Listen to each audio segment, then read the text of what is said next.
بسم الله الرحمن الرحيم. اللهم إني أعوذ بك من الهم والحزن، وأعوذ بك من العجز والكسل، وأعوذ بك من الجبن والبخل، وأعوذ بك من غلبة الدين وقهر الرجال.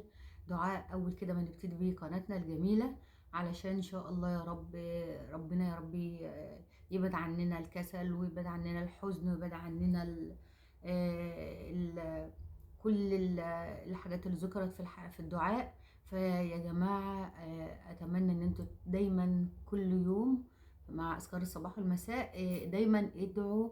الدعاء ده جميل جدا، وخصوصا إن احنا كلنا محتاجين الدعاء ده، لأن الحياة بقت صعبة فعلا.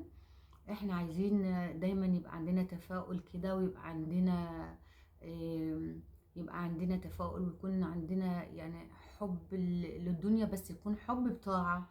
يعني ما نحبش الدنيا ونعمل فيها الموبقات، او نعمل فيها الحاجة اللي تغضب ربنا.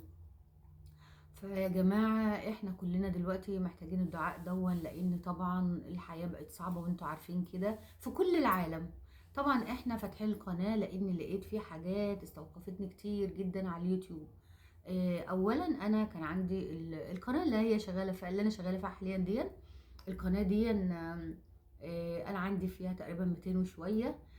كنت اشتغل شوية واقعد شوية، اشتغل شوية. القناة اليوتيوب عايز استمرارية، عايز ان انت دايما تكوني نشيطة، يعني علشان القناة تشتغل. فانا كنت كسولة، كنت اشتغل شوية وابطل شوية واتعب شوية، وتحصل ظروف فتخليني اقعد. المهم يعني ان احنا جوزي هو اللي شجعني ان انا افتح القناة. قال لي شغليها، احنا الاتنين قاعدين لوحدنا، احنا قاعدين زهقانين. ما معناش غير ربنا طبعا، معايا ابني هنا ومراته وولاده، بس كل واحد الدنيا لهياه طبعا، وانتوا عارفين الحياة صعبة دلوقتي. فيعني الحياة صعبة بجد بجد، لدرجة ان الناس يا عيني بقت محرومة من بعضها والله العظيم. يعني بنخطف حاجات كده، يعني بنخطف ممكن ساعة، نص ساعة، الوقت اللي يكون مناسبنا ان احنا نقعدوا مع بعضنا بنحاول. فطبعا يا جماعة انا لما لقيت كده طبعا جوزي قال لي هو زهقان. طبعا انتوا اكيد يعني لو رجعتوا للقناة ورجعتوا للفيديوهات اللي في القناة هتعرفوا ان هو تعبان، وان هو يعني بيغسل كلى وكده. فدايما هو يعني حاسس بملل. هو مش بيشتغل طبعا لانه ما بيقدرش يشتغل. فدايما هو حاسس بملل وعايز يعني لاحظت ان هو عنده دايما اكتئاب، الله يكون في عونه طبعا من اللي هو فيه. وبيبقى يوم في المستشفى ويوم في البيت. فطبعا ده مأثر على نفسيته جامد جامد جامد. فطبعا يا حبايب قلبي هنعمل ايه بقى؟ احنا بقى نفتح القناة انا وحسن. انا طبعا هو دلوقتي في المستشفى طبعا، عنده النهارده غسيل وكده، غسيل كده مش غسيل هدوم يعني. وهن ان شاء الله اما يجي انا هنعمل فيديو، احنا هنعمل انا وهو فيديو، هنبتدي نعمل فيديوهات مع بعض. حسن من النوع اللي هو يعني ظريف وخفيف بصراحة، وانا يعني عايزة اخليه يخرج من اللي هو فيه بأي طريقة. انا طبعا يعني كنت كسولة في حكاية القناة دي، بس لما لقيته بيلح وكده وقعد يقول لي حتى لو يبقى عنده مشاهدين هقعد اتكلم معاهم، هنعمل لايفات، هنقعد نتكلم مع الناس. هو عاوز يا عيني يكون في احتكاك بناس، يحاول يبقى في ناس بتتفاعل معاه، يتكلم معاهم، يتكلموا معاه. هو عايز يلهي وقته لانه هو تعبان طبعا. يعني احنا بنقول الله يكون في عون كل مريض يا رب. اللهم اشف كل مريض يا رب، واشف كل انسان بيتألم يا رب العالمين في العالم كله. وبنتمنى السلام يعم العالم كله، لان الناس كلها دلوقتي عايشة في حالة نفسية سيئة. فاحنا بنحاول نخرج من الحالة دي بأي طريقة. فإن شاء الله أنا لما أنا بشاهد اليوتيوب على طول طبعا، بشاهد قنوات كتير من اليوتيوبرات وكده. فلقيت في حاجات كده بتحصل على اليوتيوب ما هياش عجباني.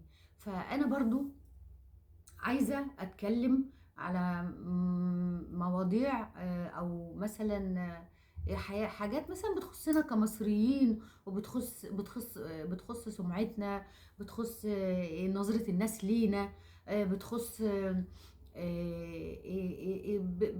طبعا ده اليوتيوبرات بيكشفوا البيت المصري وكل الحاجات دي طبعًا، من مساوئ ومن حاجات كويسة ومن حاجات وحشة.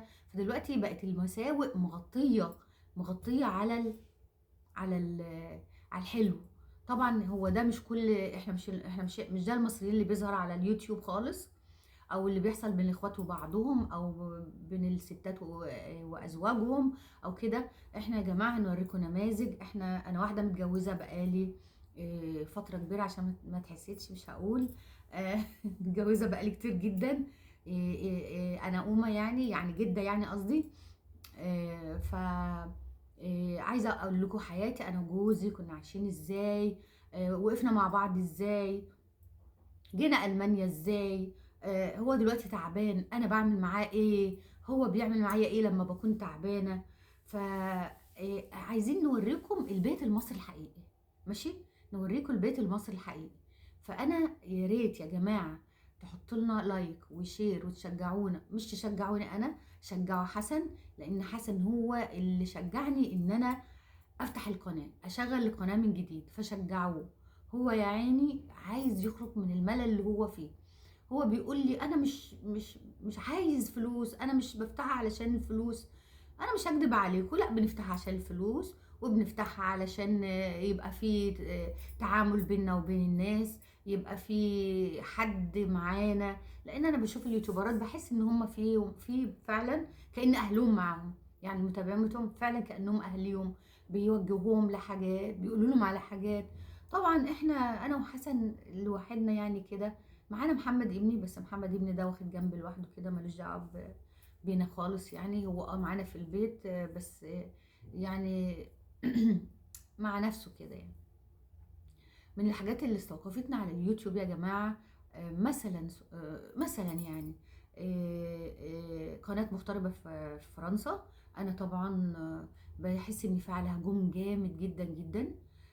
يا جماعة انتم مش حاسين بناس، يعني ايه ناس في غربة، يعني ايه واحدة قضت حياتها، نص حياتها بره بلدها، عندها بنتين وبتربيهم. هنا مش هنا في ناس كتير جدا معاهم شهادات عليا، وبيشتغلوا في التنظيف، وبيشتغلوا في دار المسنين، بيشتغلوا في المطابخ، في المطاعم، بيشتغلوا في الحاجات دي كلها. فاولا الشغل مش هيبقى ده اول حاجه، ان انتوا تتكلموا وتقولوا دي خدامه دي كذا. هي معنى ان هي طلعت ايه على فكره. اللي بيعيش في اوروبا يا جماعه بيبقى ما عندوش حته اللف والدوران، هو كلامه واحد، واحد اتنين تلاته كده، مفيش ابيض مفيش الوان، عندنا ابيض واسود وبس. يعني قولي حقيقة يا تكدبي، واحنا طبعا مش هنكدب، فاحنا بنقول الحقيقة. فالحقيقة احيانا ما بتعجبش الناس. عايزين نتكلم ان مثلا نتكلم في مثلا اللي بيحصل بين زاهية داوود وحلمية واخواتها. طبعا هو ده مش محتوايا، بس انا في حاجات كتير انا كنت بقعد بتفرج وبتستفزني جدا، ان احنا وصلنا لحالة من يعني حالة سيئة جدا. فدي مش حياتنا كمصريين، ولا ده طبعنا كمصريين، ولا احنا كده مع اهالينا. بل بالعكس، الشعب المصري معروف بطيبته، معروف بوده، معروف بتعاطفه. احنا ما عندناش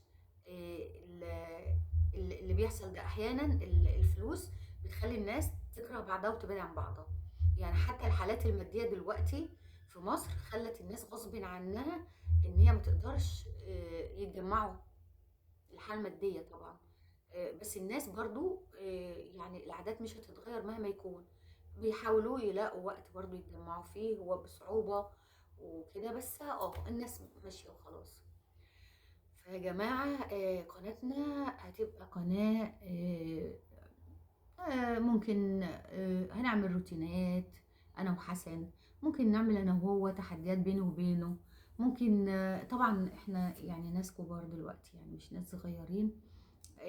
لينا نظامنا في أكلنا، لينا نظامنا في شربنا. احنا مش غاويين أكل كتير ولا شرب كتير، احنا أكلنا قليل جدا جدا جدا. فاحنا هنوري لكم حياة الناس اللي هم الكبار، اللي عدوا يعني جوزي مثلا معدي يعني عنده 60 سنة. إيه انا طبعا مش عايزة اقول سني برضه عشان ما حدش يقعد، لان انا عارفة بتوع اليوتيوب بيقعدوا يصيدوا حاجات كده، وانا لسه القناة بادئة، فمش عايزة حد يمسك لي حاجة ويقعد يتكلم فيها زي ما بيقعدوا يقولوا هنا ده معدية ال60، ده حاجة و60. لا، مين اللي قال لكم ان هي عندها ستينات اصلا؟ يا جماعة الله، حتى لما تطلعوا تنتقدوا، انتقدوا بعقل. بلاش الألفاظ اللي انتوا بتقولوها، ألفاظ غريبة. أنا مش عايزة أقول الألفاظ دي عندي يعني. ألفاظ غريبة، حتى الإخوات ابتدوا يبعدوا عن بعض. الستات والرجالة ابتدوا يعملوا مشاكل علشان يختلقوا أفكار، علشان يجي لهم فلوس. لا، ما احنا ممكن نعمل كل حاجة ويجيلنا فلوس، بس برضه باحترام وأدب يعني. فيا جماعة أنا دي كانت أول فيديو ليا. عايزاكم بقى تحطوا لي إعجاب وكومنت يكون حلو، وتشيروا القناة علشان خاطر عمكم حسن. عمكم حسن كمان شوية هيجي، وإن شاء الله أعمل لكم فيديو معاه، أوريكم حياتنا أنا وهو بنعمل إيه. والله حياة جميلة وبسيطة، وبنحاول نسلي نفسنا بنفسنا، ما احنا ما فيش حاجة في ايدينا نعملها غير كده. وهقول لكم بقى اللي مطلوب مني هنا ايه، وايه اللي بيحصل في ألمانيا برضو، وايه الاوضاع بتاعتنا هنا. اصل احنا الناس فاكرين عننا ان احنا مش عايزه اقول لكم، فاكرين ان احنا توب. هوريكم حياتنا بصراحة، وهقول لكم على وضعنا بصراحة. انا ما اخافش من حد، ولا هكدب علشان حد يعني اللي يصدق يصدق، واللي ما يصدقش هو حر طبعا، دي حاجه ترجع له. بس الاكتر مش بيصدقوا، ما بيصدقوش ان احنا في المانيا، يبقى في المانيا يبقى مليونيرات، يبقى كذا يبقى كذا يبقى معاهم. والله انا احكي لكم حاجات انتوا مش هتصدقوها اصلا. ماشي. فانا عايزاكم بقى تشاهدونا، عايزاكم تشجعونا، عايزاكم تنتظرونا انا وحسن النهارده ان شاء الله. هعمل لكم فيديو، آه، ممكن اشيره متاخر شويه يعني. ماشي. و بس انتظرونا يعني. طبعا انا بقيت جديده بعمل مونتاج. لو المونتاج في اي حاجه يا حبايب قلبي، معلش سامحوني، انا لسه بتعلم. بعتمد على نفسي يعني. من ضمن الحاجات اللي خلتني وقفت القناه ان انا ما كنتش بعرف اعمل مونتاج، فبعلم دلوقتي نفسي بنفسي عشان ابقى شطوره. لازم اعلم نفسي بنفسي. بحاول دلوقتي اغير من حياتي خالص. بحاول امشي كتير رغم ان انا مكسره قوي قوي قوي، مكسره. ومن ساعه ما الشتا دخل وانا عامله زي الست اللي عندها 80 90 سنه. اه والله العظيم، عماله اجيب مغنيسيوم واجيب فيتامين د واجيب حاجات كده. والله لا مش هينفع اوريها لكم. هي باينه من هنا اهي، شرايط كده بتتلزق على الجسم، انا مش عارفه اسمها ايه، كانوا بيعملوها لي في العلاج الطبيعي. جبتها قلت احتمال تعمل شيء، احتمال تعمل حاجه. فيا جماعه استنونا، فيديوهاتنا هتبقى ظريفه وجميله، وهصور لكم من بره، صور لكم وانا خارجه، وانا عندي مواعيد، المواعيد اللي ما بتخلص، والجوابات اللي ما شفتوا كل العالم بطل جوابات، احنا لسه بيبعتوا لنا جوابات، وبناخد الجوابات وبنروح نشوف الجوابات فيها ايه، ونروح نعمل الحاجات اللي هم عايزينها مننا، وما بنخلص، بنشتغل وما بنشتغلش. وهنعمل ايه؟ هي دي الدنيا يا جماعه. وعايزين نعيش كده ايام يكون كده، إيه، مهما تكون في صعوبات، ما ما ما تكنوش على نفسكم، ما تضايقوش نفسكم. انا مش عايزه اقول كل حاجه في الفيديو ده، لان الزعل والنكد والحالات النفسيه بتوصل لطريق مسدود. فانا بقول لكم طبعا الايام جايه والفيديوهات جايه، وهصور لكم ان شاء الله. والنهارده انا ما فطرتش لسه، مستنيه اما حسن يجي.